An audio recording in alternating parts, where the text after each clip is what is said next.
E aí, sabe aquela ideia de que para resolver a vida financeira é só ganhar mais?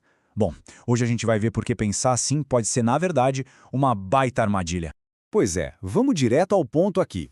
Essa ideia, né, de que o problema é ganhar pouco, nossa, quase todo mundo pensa assim.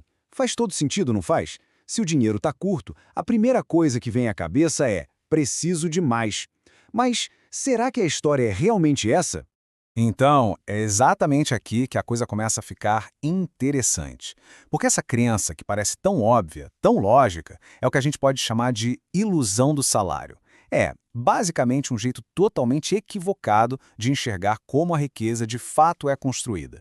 E essa ilusão toda acaba levando a gente para um paradoxo mesmo. Porque, olha, quando a gente para ver o que acontece na vida real, na prática, a realidade simplesmente contradiz tudo isso.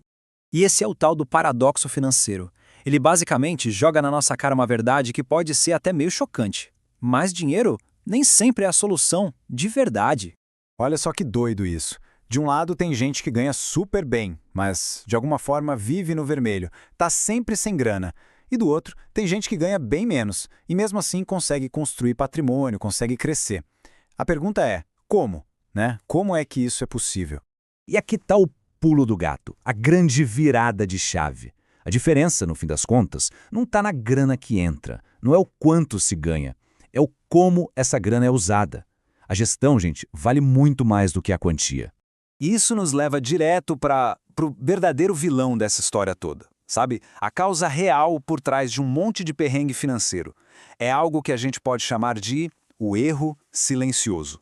E o que é esse erro, afinal? Dá uma olhada na definição. O problema não é gastar, entende? O problema é gastar sem pensar. É agir no impulso. É, no fundo, trocar um futuro tranquilo por aqueles poucos minutinhos de prazer imediato.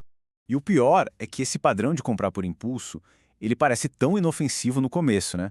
É só um cafezinho mais caro, uma coisinha que não precisava, um gasto aqui, outro ali. Sozinho, parece que não faz mal nenhum. Só que aí, a coisa muda de figura. Porque esse padrão se transforma numa verdadeira bola de neve. Aquilo que era pequenininho, quase invisível, vai crescendo, ganhando força e, de repente, vira um problemão. E o primeiro resultado disso, quase sempre, é esse aqui: dívida. Aqueles pequenos gastos, quando a gente vê, viraram uma montanha. E junto com a dívida vem o peso emocional, a ansiedade.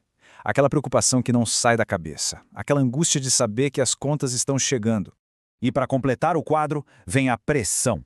A sensação de não ter saída, de estar numa prisão, sem liberdade nenhuma para decidir a própria vida.